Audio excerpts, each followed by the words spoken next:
Émilien obligé de trahir sa vie privée dans les 12 coups de midi. Émilien enchaîne les victoires, jour après jour, dans les 12 coups de midi avec un naturel déconcertant. Ce lundi 14 avril, alors que l'émission démarrait à peine, la casteuse du jeu télé a fait irruption sur TF1 pour parler de l'actuel maître de midi. Son arrivée dans les 12 coups de midi a provoqué un véritable tsunami sur TF1. Depuis le 25 septembre 2023, Émilien est présent du lundi au dimanche à l'antenne. Avec plus de 550 participations à son actif et une cagnotte qui dépasse les 2,2 millions d'euros, le champion de Jean-Luc Reichmann savoure déjà les fruits de son succès. Un succès que l'étudiant en histoire n'arrive toujours pas à expliquer. Cependant, lorsqu'il fera ses adieux à l'émission qui l'a rendu millionnaire, le compagnon de Jessica a un rêve, découvrir les coulisses de la série Léo Mattei portée à l'écran par le trublion de la première chaîne. Et ça tombe bien, puisque le mari de Nathalie Lecoultre n'est pas fermé à l'idée. J'adorerais lui faire découvrir ce métier. J'adore l'idée de lui ouvrir des horizons, a confié l'animateur à Télépoche. Par la suite, l'animateur a rappelé que d'anciens maîtres de midi sont devenus écrivains, scénaristes, concepteurs de questions.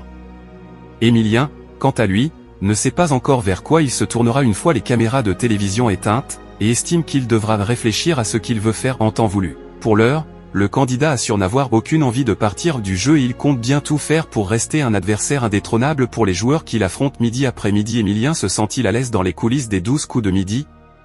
Les révélations d'une casteuse du jeu. Ce lundi 14 avril, Émilien était de retour pour affronter de nouveaux adversaires dans les 12 coups de midi sur TF1. Et avant même que l'émission démarre, Jean-Luc Reichmann a eu une pensée pour tous les Maximes dont la fête a lieu aujourd'hui même. Ça vous inspire quoi? La Sainte Maxime, a demandé le présentateur télé au champion de l'émission, qui a répondu illico presto, Maxime, c'est le prénom du casteur qui s'occupe de moi tous les jours. C'est sa journée, pour le remercier et il n'est pas là aujourd'hui. En fait, on est hyper bien entouré ici, tout le monde se donne et c'est extraordinaire d'être ici, a confié le champion. Tout juste après, le mari de Nathalie Lecoultre a introduit aux téléspectateurs une certaine Maëlys, qui s'occupe d'Émilien, en l'absence de son confrère. En faisant irruption sur le plateau des 12 coups de midi, Jean-Luc Reichmann a souhaité savoir si le jeune homme avait des petits tics ou des petits rituels en coulisses. Et au risque d'en décevoir certains, le jeune homme n'en a pas vraiment. Maintenant, il est quand même à la maison, a fait savoir la jeune femme, avant d'expliquer ce que fait Émilien en arrivant le matin dans les studios 107 de la Plaine Saint-Denis. Des fois, il arrive le matin, il est déjà parti au maquillage tout seul, je ne l'ai même pas vu, il fait vraiment sa vie. Il connaît tout le monde, il se sent bien, je pense, il est à l'aise, a-t-elle confié.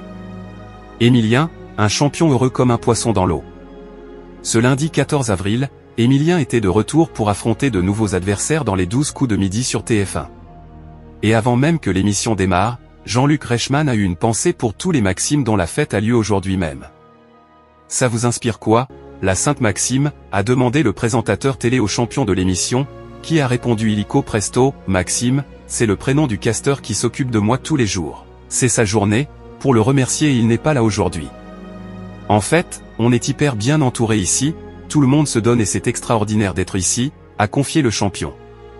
Tout juste après, le mari de Nathalie Lecoultre a introduit aux téléspectateurs une certaine Maëlys, qui s'occupe d'Émilien, en l'absence de son confrère. En faisant irruption sur le plateau des 12 coups de midi, Jean-Luc Reichmann a souhaité savoir si le jeune homme avait des petits tics ou des petits rituels en coulisses. Et au risque d'en décevoir certains, le jeune homme n'en a pas vraiment. Maintenant, il est quand même à la maison, a fait savoir la jeune femme, avant d'expliquer ce que fait Émilien en arrivant le matin dans les studios 107 de la Plaine Saint-Denis.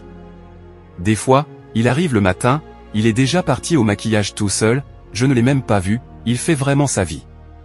Il connaît tout le monde, il se sent bien, je pense, il est à l'aise, a-t-elle confié.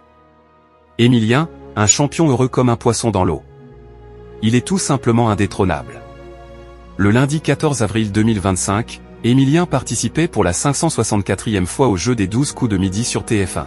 À la tête d'une cagnotte de plus de 2 millions de gains et de cadeaux, le jeune étudiant en histoire a réussi à découvrir sa 20e étoile mystérieuse. Rien que ça.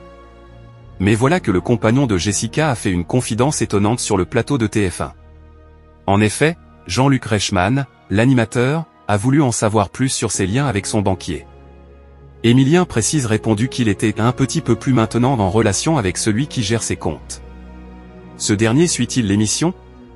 Pas spécialement non, mais je sens un peu plus de complaisance tout de même, a-t-il lâché. Émilien se confie malgré lui sur sa fortune amassée dans les 12 coups de midi.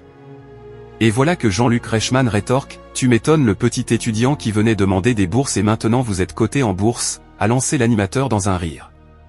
À 22 ans, le champion a vu sa cagnotte grossir de plus en plus. De quoi lui donner la grosse tête? Pas vraiment. En réalité, le maître de midi se dit plutôt dépassé par tant d'argent. C'est compliqué de matérialiser une somme aussi immense, ça me dépasse, a-t-il déclaré à nos confrères de Libération. On se fait un peu plus plaisir au restaurant, on réfléchit moins quand on fait des courses.